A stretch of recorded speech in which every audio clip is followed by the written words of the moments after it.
Amerika Avam Palatasının raisi Nancy Pelosi Xitoyning Sharqi Turkistonda Uyg'ur va boshqa musulmon oz sonliqlarni kollektiv shaklda qamab qo'yishini tanqid qildi.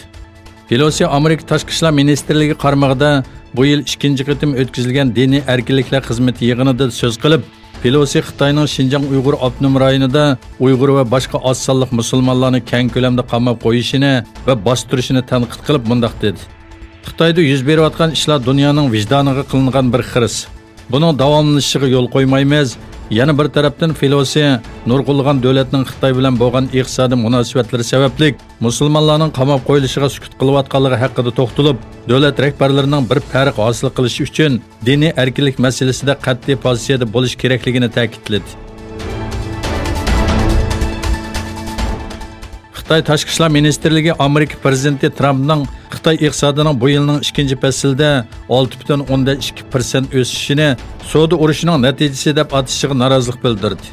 Tashqi ishlar ministrligi bayonotchisi Gingshong kundalik axborot e'lon qilish yig'inida Trampning Xitoy iqtisodining ish sur'ati bek ostilganligi uchun tezdan Amerika bilan kelishim hosil qilishini umid qiladi degan so'zlarini butunlay xato tarafga yuzlantirish deb atadi.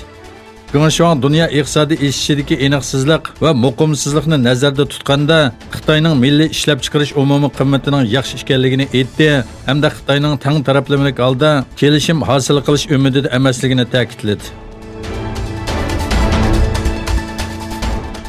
Germaniya taratqullari Rossiyaning cheklangan boshqarilgan bombalar bilan qurollanganligini, Yevropaning urushga tayyorlik qilayotganda ko'rinishlarini, bu ahvolda NATOni harakatga keltirishga majbur bo'layotganligini aytdi. NATO bosh kotibining sobiq yordamchisi general Berovisning so'zlarini naql qilgan Germaniya Die Welt gazeti Rossiyaning cheklangan boshqarilgan bombalar bilan qurollanganligini, Yevropaning urushga tayyorlik qilayotganda ko'rinishlarini, bu ahvolda NATOni harakatga keltirishga majbur bo'lib qolganligini ilgari surdi.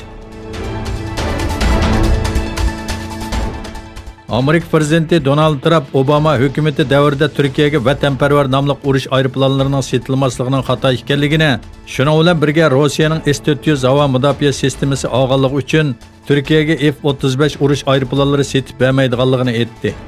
Trump Turkiya duch kelgan vaziyatni tushundiganligini tilga olib mundaq dedi. Og'ir bir vaziyatda turmoqda, lekin Amerika mo og'ir bir vaziyatda qoldi. Buni mundaq deydi.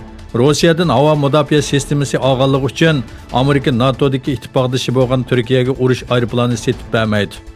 Qiyin bir ahvolda turyapmiz, lekin tirishyapmiz, nima ishlar bo'lganligini ko'ramiz, lekin bu haqiqatan odil emas. Amerika Tashqi ishlar ministrligi Bermedagi musulmonlarga irqiy qirg'inchilik qilayotganligi sababli armiya qo'mondonlariga embargo yurgizganligini bildirdi. Bermedagi buddist rahiblar boshchiligida armiyaning yuqori darajali generallarining Rohingya musulmonlarini qirg'in qilishi va surgun qilishidan keyin Amerika Tashqi ishlar ministrligi Bermedagi yuqori darajali harbiy amaldorlarga embargo yurgizganligini e'lon qildi.